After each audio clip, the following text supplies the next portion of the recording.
It turns out that health comes from the inside out.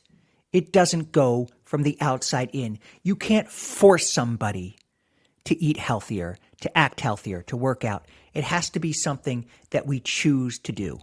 And this is because of a psychological concept called locus of control. Hello, friends. It's the Carnivore Rabbi here, as always, to meet, pray, and love. Imagine standing in line at the checkout counter at the grocery store, and just at eye level, you look around, and what do you see on both sides of you? Typically on your left and your right. You see some newspapers, National Enquirer, maybe World News Today with some outrageous stories about pregnant aliens in the White House.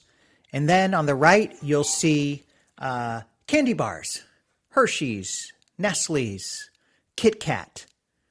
Perhaps candy bars are the equivalent to food as those tabloids are to news. They're fake. They're nothing. But even more so, grocery store owners and managers are smart. They know that putting those foods at eye level while you're checking out, probably getting a little impatient waiting in line, you're likely to grab one of them, and the profit margins on those candy bars are high. You know the feeling. You've probably done it before you were carnivore, before you started thinking about your health. We all have. Just picturing that reminds me of a study that was done. It was done, I think, 12 years ago, in 2012, where instead of having candy bars, certain grocery stores put healthy foods, healthy as they understood healthy, carrot sticks, vegetables, packaged vegetables, more healthy options at the checkout lane.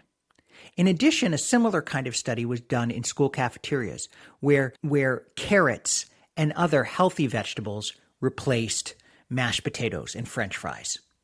And they were trying to use what are called behavioral nudges, a push to get people to make a healthy choice. Same kind of logic behind automatic retirement plan enrollment. So instead of having to choose to invest part of your paycheck, you're automatically enrolled, so you invest it.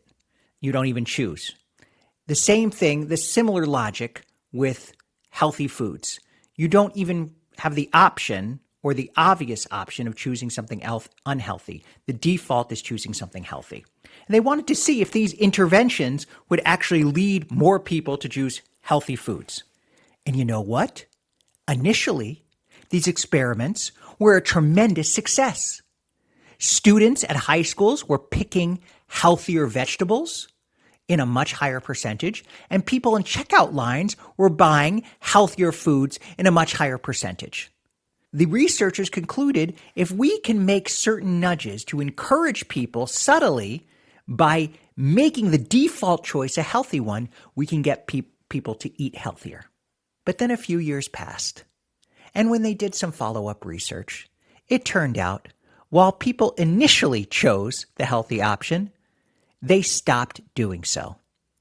You can't force somebody to do something they don't want to do for a long time. These behavioral interventions were temporary, totally ineffectual, unsuccessful government interventions, essentially. It wasn't really government, it was universities, but they were supported by government research. It turns out that health comes from the inside out. It doesn't go from the outside in. You can't force somebody to eat healthier, to act healthier, to work out. It has to be something that we choose to do. And this is because of a psychological concept called locus of control.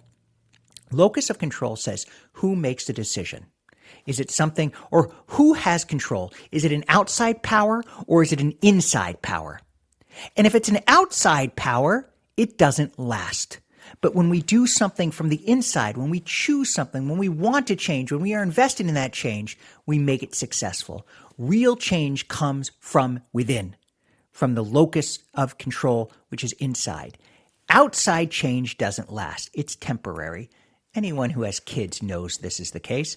You can push your kids to behave in a certain way, but at a certain point, external punishment, especially as they get older, has less sting. It's internal desire. That's what pushes us to change. reminds me of this great Jewish story. And it takes place in a town called Chelm. Now, this town called Chelm is a famous town because the people in Chelm were said to not be the smartest in the world.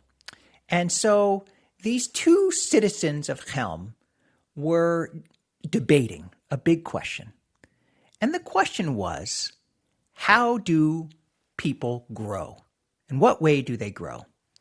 The first guy said that people grow from the ground up, while the other, his friend, was adamant that people grow from the head down. Both men were absolutely certain of their position. The gentleman who believed that people grow from the ground up said, "Just look at the army as it marches by, and you'll see that I am right. None of the soldiers' head is at the same level, but they all have their feet on the ground. This is proof that people grow from the ground up." Pretty good logic. The other man suggested looking at the members of the marching band as they passed. The pants on their uniform don't all reach their shoes, he said. Some of the pants are too long, and some are a little too short, which must mean that people grow from the head down. When the two men realized they could never resolve this dispute on their own, they went to see their rabbi and pleaded their logic before him. The rabbi listened to them both and concluded, "My friends, you are both wrong. Humans do not grow from the top down or from the bottom up. It is only from the inside out that we grow, from the inside out. The truth is, carnivore, our way of eating, begins on the inside. You make a decision about what you will eat and what you won't eat. Now, when we make that decision, we don't grow out in the physical sense, unless we're trying to put on muscle. We grow in the spiritual, psychological sense. We become more convicted in our decisions and our confidence. We become more aware of where our foods come from and what they do to our bodies. We become more convicted in our decisions. And that's the only way we truly change. What we eat is an anchor habit. It's like breathing. If we're talking about change in our body, what we eat is similar to breathing. It's a foundation. Carnivore works, and these behavioral nudges, as they call, do not, because it starts where real change starts, within ourselves. So next time you read about some dietary intervention, some new technique to get us to change our behavior, you can set it aside, because we only change when that change begins within.